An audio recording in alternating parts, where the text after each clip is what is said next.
Commander, the YouTube shadow banning unit is going to visit the like button because our like button have a lot of unusual activities because we always press the like button before the video starts. Commander, we cannot allow these inspectors arrive at the like button. Take out the like button. We will not let them arrive there.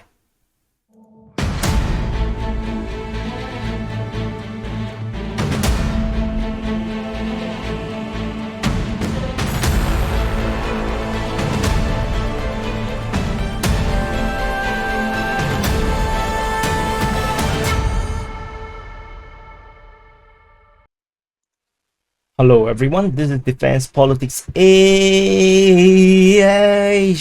and this is the summary for the day of 189, and for the 31st of August, the last day of August. And I just realized that the title for the yesterday's summary was the wrong date and day on the title, the YouTube title, and no one tells me about it. Yeah, nobody reads the title one, right? So I don't think you're counting. So anyway, so let's go on to the summary. And major news happens today, and the Kherson Offensive is still on. So let's go to the Southern Front and take a look at what is happening today on the super duper uber great Kherson Offensive by the Ukrainian armed forces. Armed forces. So so there is fighting reported at Oleksandrivka, according to the pro-Russian source Ryba. And however, they currently are still stuck at this lake here and this damped area. They are unable to get over to the Oleksandrivka side. This actually comes in contradiction to the claims by Ukraine map that the Oleksandrivka has been captured by the Ukrainian forces. So according to pro-Russian source Ryba, the Russian forces, after they managed to eject this Ukrainian offensive, they started to pull their reserves northeastwards towards Kyselivka. So the reinforcement comes to Kyselivka from Oleksandrivka after the Russian forces is trying to defend against the Ukrainian push towards near Zelenyi Hai. Sorry, I'm trying to Zelenyi Hai. And the Russian units were pushed back to the northern border of Kyselivka, and a few hours later, with the reinforcement that comes, they managed to push back to Blahodatne and Zelenyi Hai region. So the Ukrainian forces actually launched an offensive towards Zelenyi Hai, which is indicated here, as well as Kyselivka here.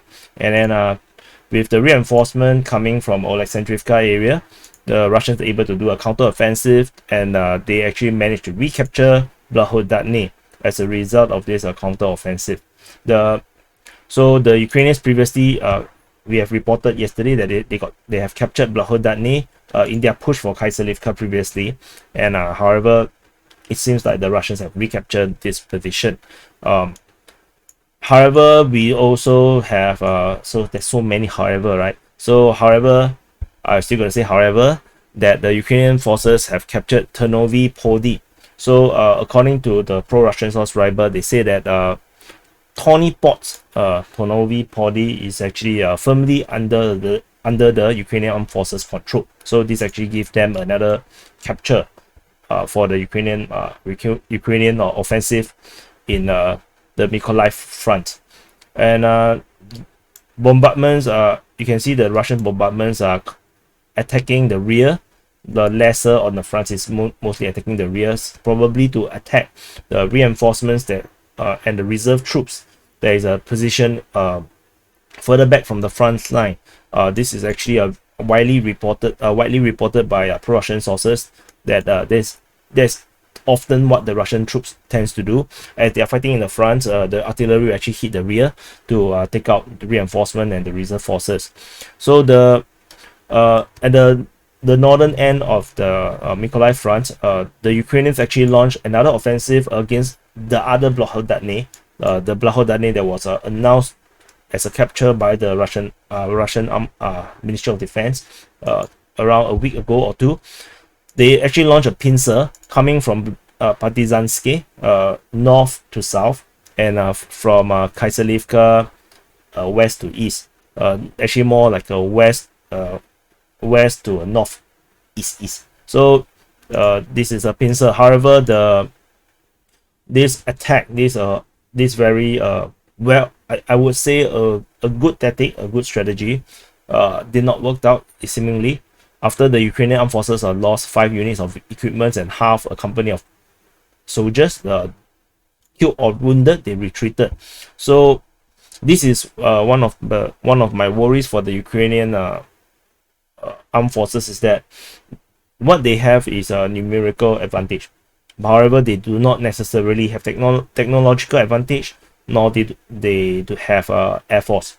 They also have a weaker artillery. However, they do have a superior missile force, slightly in terms of accuracy, because they got the HIMARS systems. And so it's not all lost for the Ukrainian forces, but the Ukrainians have to push.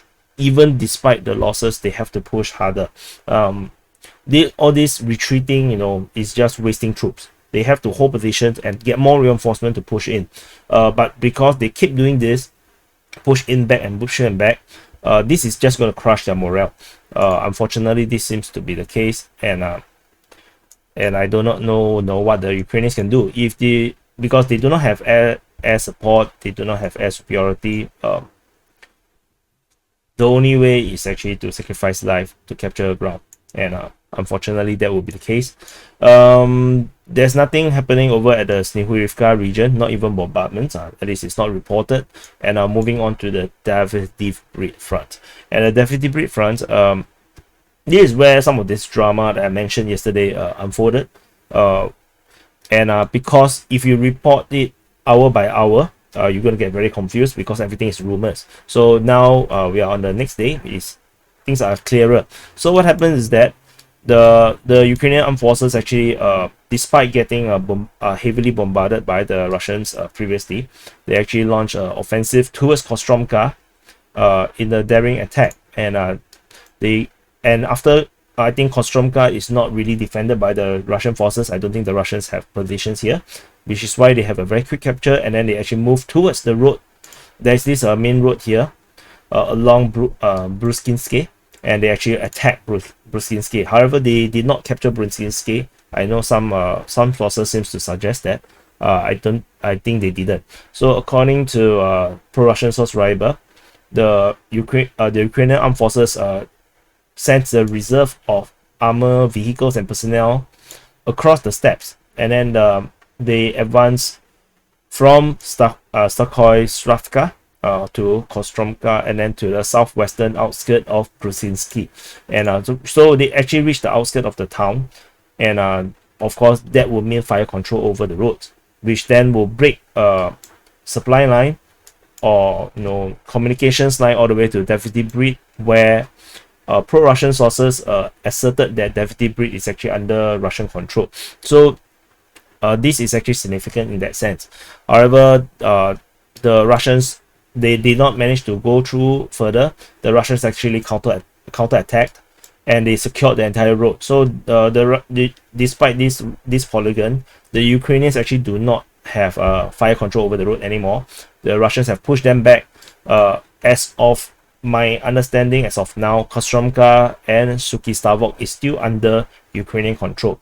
But what is happening is that the Ukrainian forces stationed at Suky Stavok and Kostromka is actually under shelling, which is here as I have indicated in these two icons. What happened is that in the evening, the Russian armed forces returned the initiative. They captured the Davydiv Brid Bruskynske, Novokaya Kavkov. It's just Nova Kavkovka highway. So basically, this entire highway, they resecured it, and then they actually clamped down on the fire. This is what the translation read. So basically, they put fire missions on the armed forces of Ukraine in Stavka and Kostromka, Suki Stavok and Kostromka, and then they say that the entire corridor from Andrivka is all under full fire control of the Russian forces. So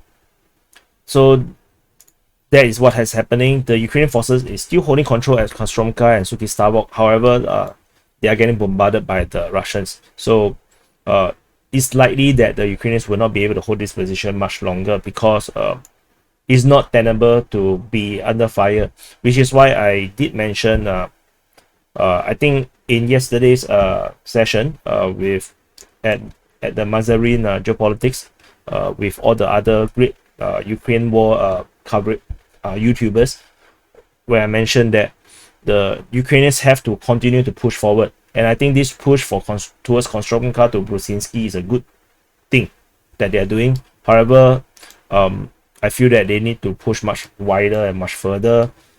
More troops need to be involved, so that they make it much harder for the Russians to actually counter-offense, or actually to keep the artillery going.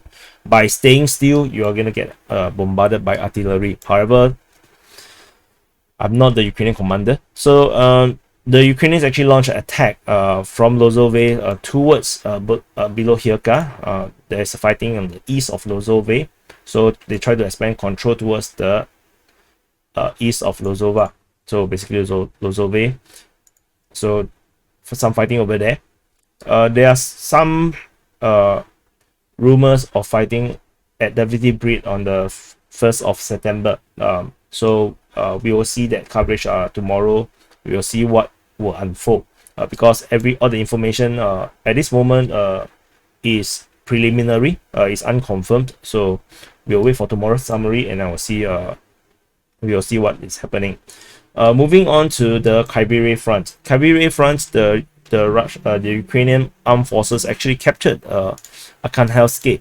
So according to the pro-Russian source Ryber, the Arkhanhelske came under the control of the Ukrainians, and in the afternoon, so that was in the morning. So in the afternoon, the Russian armed forces actually launched a counter-offensive, and they are trying to capture Arkhanhelske. According to the latest information that I have seen, the fighting is currently at the northern outskirts of Arkhanhelske. So the Russian counteroffensive is still ongoing even on today, on the 1st of September. And as just to for those that are interested, those that use the map, the dates are now dated according to what is the incident, which day the incidents actually occurred. So it's no longer based on the day that the information is being reported. I think that is more clearer, because it starts to get very hard to plot the map, which is why I changed it. So that's why this is put on 31st of August, because this incident happened yesterday. So the fighting at Olhyne and Vysokopillya continue to be very fierce. The Ukrainians are launching heavy attacks against these two locations. As per we have mentioned yesterday, that some mappers actually or some sources already declared Olhyne and Vysokopillya as under Ukrainian control. However, I do want to highlight to people that even if the Ukrainians capture all the way to this point, all the way to the southern edge of this city or this town, it is still not a capture, because to be listed as capture, you must have safety.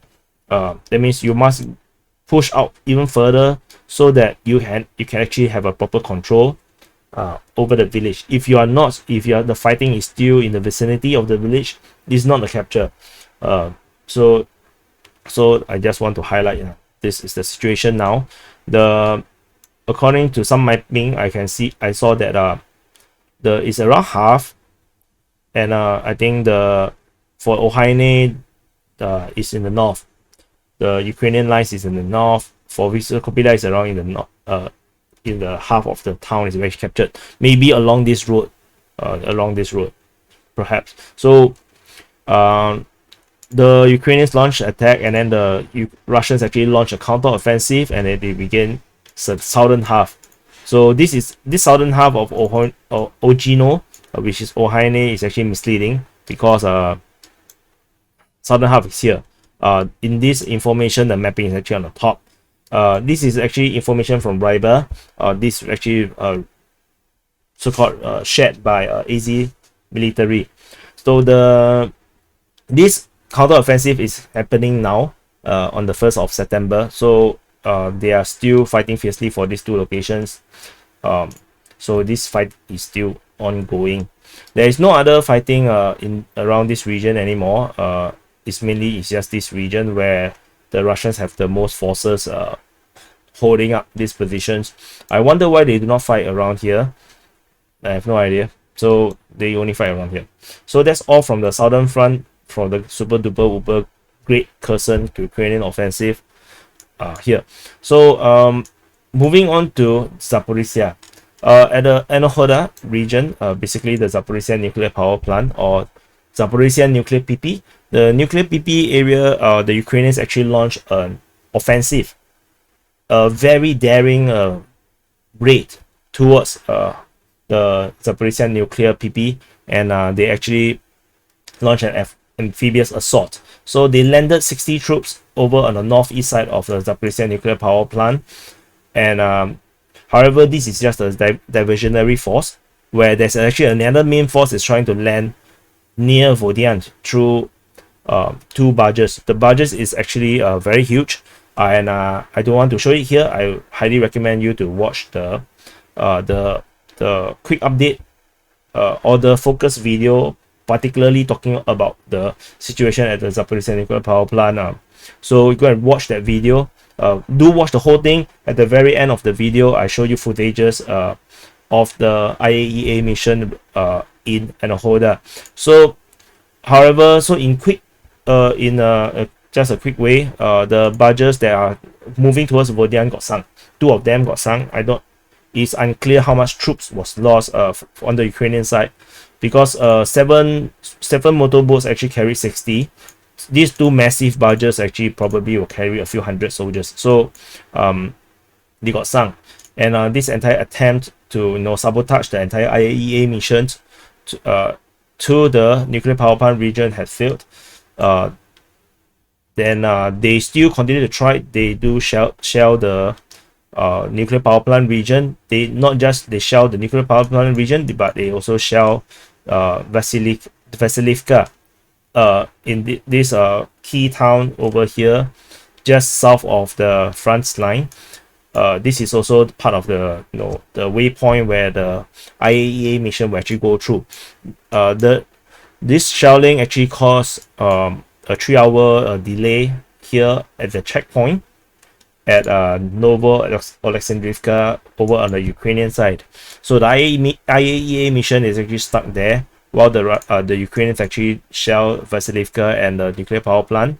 However, all these actions came in vain, as the IAEA mission led by Rafael Grossi still arrived at the nuclear power plant, and these 60 troops that managed to land, a huge number of them actually perished. 47 of them actually is killed. 3 of them reportedly is captured. 2 of them is actually in serious conditions, and there are still 12 more blockaded as per the last information that I've seen. So after that, the director finishing his tour of the nuclear power plant, he left, leaving several of his staff, the mission of personnel, still continue to be at the nuclear power plant, probably to do fact finding. This entire thing, you want to know in full the whole story, go and watch the other video. So at the Zaporizhzhia line, there is no ground offensive over here. So never mind. So basically, this is just the MoD Russia's talk about the IAEA visit. I think it's not very important because I already said on the main point. And there's bombardment across the front line. Nothing very significant happened around here. So a lot of effort to put in all this bombardment, but nothing to talk about. So sometimes I really think that maybe we should not put all these bombardment icons. So anyway, now at the Donetsk front. At the Donetsk front, there is Donetsk front and Zaporizhzhia Line, the Velika region. There is this dispute about Neskuchne. The Ukrainian Ministry of Defense actually claimed there's Russian bombardment in this position, and as such, they actually claim, by extension, control over Neskuchne. We haven't seen anything about any fighting around this region, so we have no idea how true is this information. This is the first time Neskuchne has been bombarded in a long time by the Russian side. So I have always indicated it as under Russian control, so we have no idea what's the situation here. So there is no more ground offensive around this region, this entire eastern side of the Donetsk, western side of the Donetsk city. There's only bombardment reported at Vodiane and Novokrenka.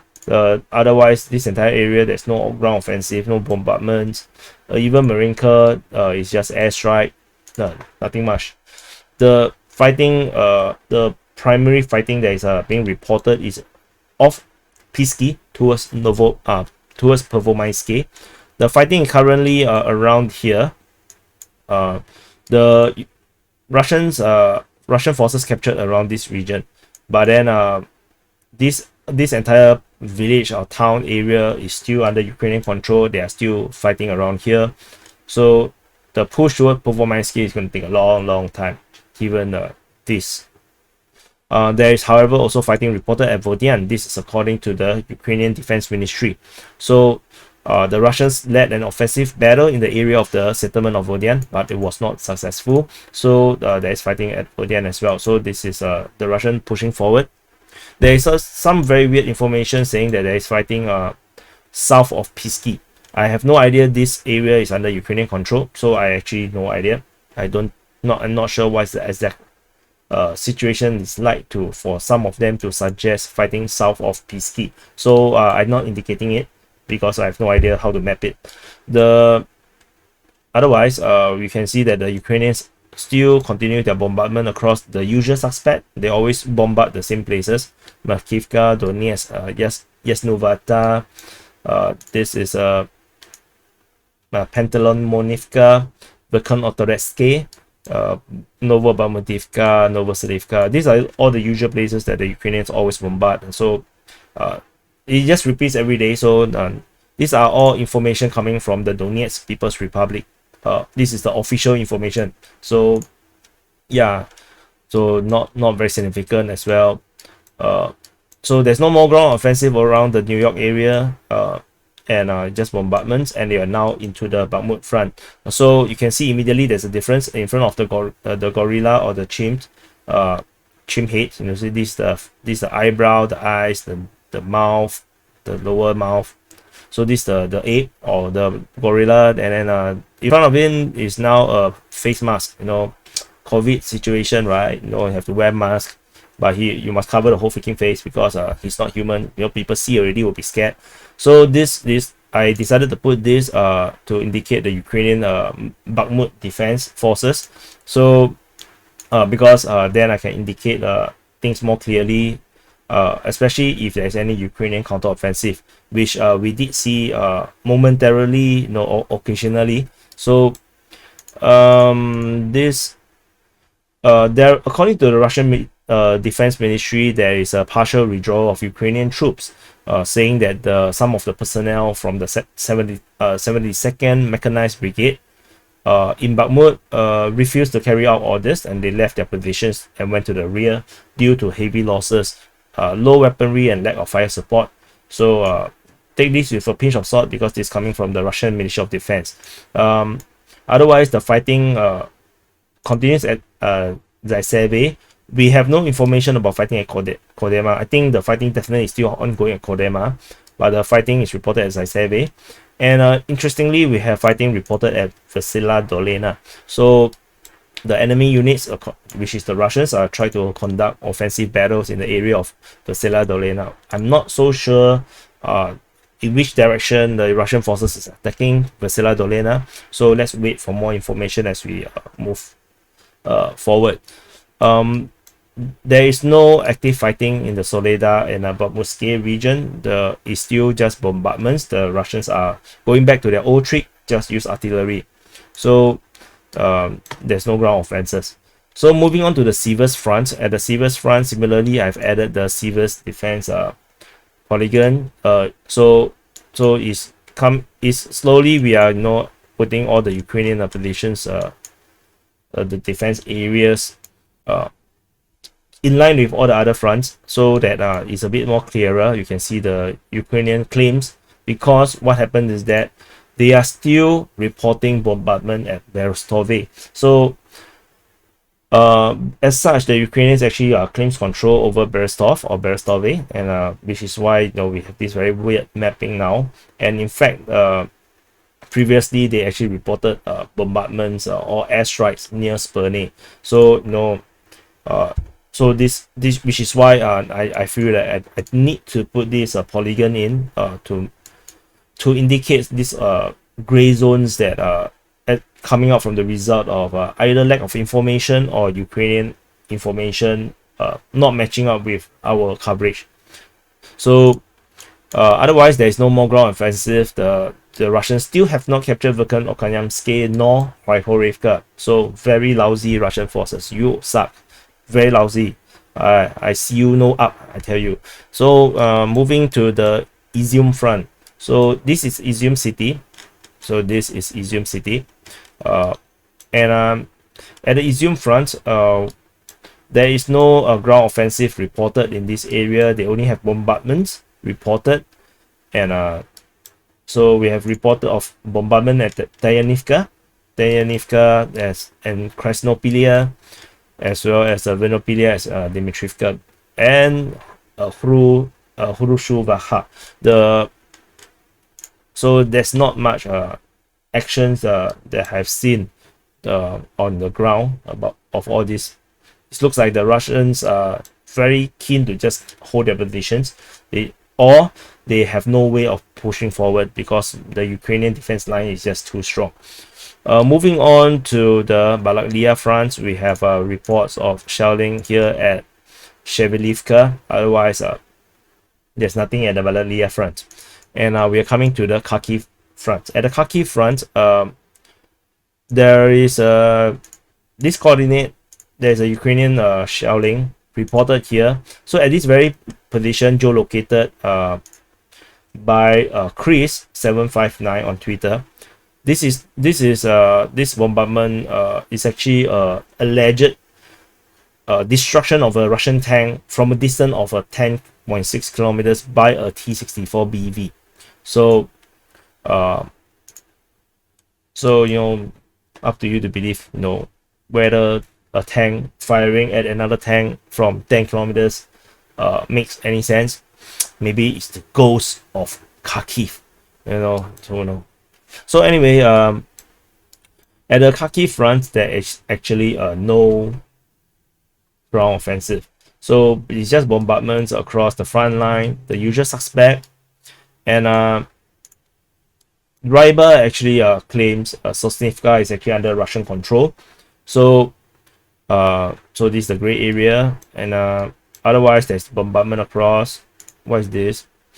So the Russian Ministry of Defense also come out with another funny story, a very weird story, where the Ukrainian 14th Brigade came under fire by the Cracker nationalist forces in the northwestern outskirts of Sosnivka. So it should be here. So which eliminated most of them. So the Cracker nationalist formation, which I understood is a lot of these soldiers come from the prisons or gangs or whatever. They actually wipe out soldiers from brigade. I probably just part some soldiers, maybe not the entire brigade, just some soldiers. Maybe they move in. The Kraken nationalist forces actually maybe thought that they are Russian forces. They open fire, killing most of them. But this friendly fire event, of course, it could be just a fake story. So take it with a massive bowl of salt, because it's very, very hard to believe something like that. So this is the summary for the day of 189, and for the 31st of August. And I'll see you in the next update. And do check out the video I mentioned about the Ukrainian attack on Zaporizhzhia nuclear power plant. It's a very comprehensive coverage of what actually happened. And what else? You can also check out Mazarin geopolitics. You can actually go, search in the YouTube Mazarin geopolitics. Yesterday we have this massive panel with war in Ukraine, military summary, me, Whip Union, history legends, and New World Econs. We were all in the same panel. We'll be discussing about Ukraine war, and it's an awesome exciting panel. You should check it out. And I'll see you in the next update.